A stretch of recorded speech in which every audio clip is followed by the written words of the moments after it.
Morning, Sinead. How are you doing? I'm good. I don't remember that hair. It was great hair though, Sinead. With you, your hair's either long or short. It's neither betwixt or between, I think is that it? must have been a wig. I've got a question for you, though, but the cover of the new album there, which you can see there, which is surprising for you, really. What were you saying with that? Because there you are in, is that, it's sort of leather, Actually, leather latex, sort of stuff. yeah. The Latex, lady who yeah. made the dress keeps getting upset because everybody keeps saying it's PVC.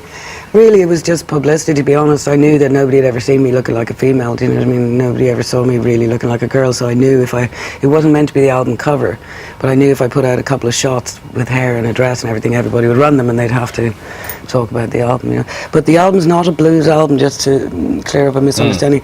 The songwriting, perhaps, behind the album is inspired by Chicago blues, but it's not at all a blues album.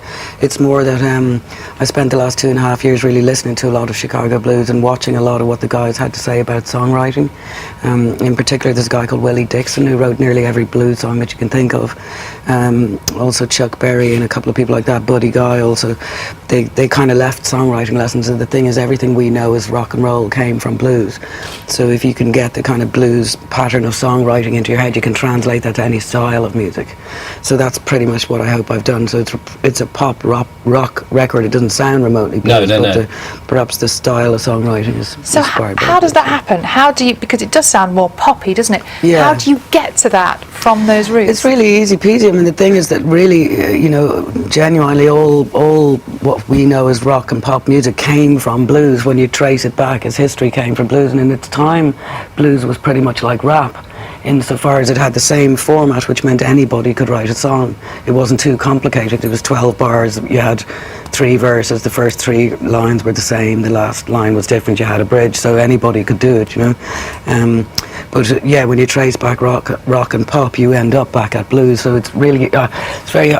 I always say if you could describe music or talk about music, you wouldn't need music. So it's very hard to describe how you could translate it. But if you listen to any style of music that we know, you know, as rock and pop, you'll trace it back to blues, you know. So. Let's have a listen to your blues influenced, but not blues music. Yeah. And here's Take Me to Church. When you sing something like Take Me to Church, are you? I was wondering about the songs on the album. Are they about characters, or how many of them are about you? Yourself? They're characters mostly. I started with the last album I did writing characters, and what happened was people were sending me movie scripts over the few years previous and asking me to write songs from the point of view of the characters, and I just fell in love with doing that, you know. So I guess with this album there's probably 2 or 3 songs that are sort of personal / autobiographical, but there's about 4 female characters on the record apart from myself, and there's one who turns up a bit more often than the others. Yeah, but in one track, when you sing the lines, I don't much like life, my head got wrecked by the business, I became the stranger no one sees. That is you, Well, that would be one of the more personal songs, yeah, probably. There are 3 songs that are kind of personal. One is called How About I Be Me, which was supposed to be on the last album. It didn't make it in the post. Then there's a song called Dense Water, Deeper Down, and then this song. But the others, there are about 4 female characters, and there's one who kind of turns up a bit more often than the others, who's trying to kind of work out something for Do you think many musicians get wrecked by the business?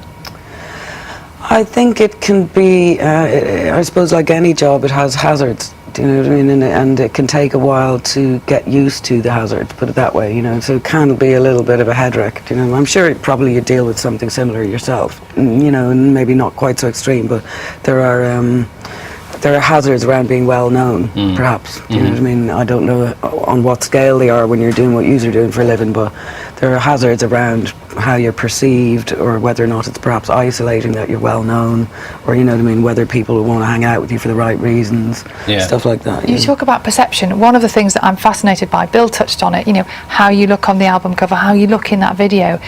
Is it almost like you're acting a role at that point? No, that's me. It's just I happen to have a wig on. You know what I mean? No, not at all. Look, it's me. I mean, the clothes are mine. Those are clothes I would go out in. Do you know what I mean? But it's just it's a wig. But no, I mean, I am what I would call a Stanislavski method singer. That's what I call it. So we play characters. Whether the character happens to be us is beside the point almost. But more often than not, it's not us. You know? And you've picked up on this campaign from a few months ago. I'm not bossy. I'm the boss. Yeah. You know, that's the title of the album. Yeah. Bossy is such a difficult word for women, isn't it? What do you mean by that? What do I mean by? Yeah, when you're putting your name to How Right. do you interpret it? Well, do you know what? I basically, the campaign came around in February, and I'd never really heard of it before, but in the music business, a lot of artists will confirm this, that musical artists, male and female, we're often treated as if we're working for the people who are actually working for us. So you sign your deal when you're a teenager, you kind of get, this thing gets inculcated in you that everyone's doing you a favour. The Irish singer and of course the activist that is Sinead O'Connor has passed away at the age of 56. A touching statement that has been released by the singer's family, it read, "It's with great sadness that we announce the passing on of our beloved Sinead. Her family, friends are very, very much devastated and of course have requested for privacy at this very difficult time." She was best known for her single Nothing Compares to You, by the way, that popular hit song which I really personally enjoy. I think it was released in 1990 or 1989, around that time, which went on to hit #1 around the world. The Prime Minister of Ireland, that is Leo, has also come out to pay tributes to the legendary artist, and he said that she was really loved around the world and her talent was really unmatched and beyond compare.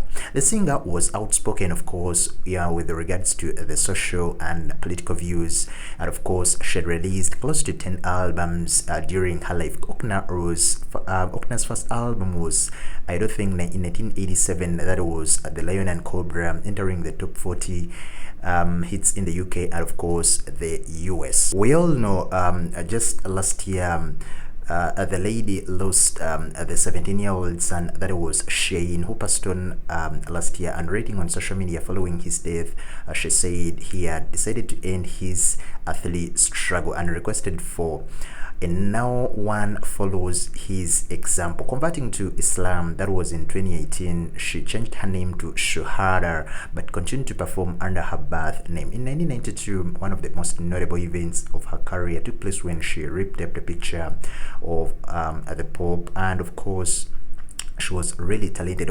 So many comments on social media are still coming in. I'll be releasing a couple of more videos and I tell you the reaction from all over the world, because losing such a talented lady that is Sinead is really very heartbreaking and devastating. We can imagine the amount of pain her family is going through in this exact moment in time. It's really unimaginable. We continue to send our prayers, messages of condolences to the family, because it's really tough when you lose someone very close like that. She was really very much talented. You can look up her music on social media. It's really very much enjoyable. I really like most of her songs, and of course I'll be playing a couple of songs, you know, to commemorate and continue paying my tributes to the legendary artist that is Sinead O'Connor. Rest in power, the Queen Sinead.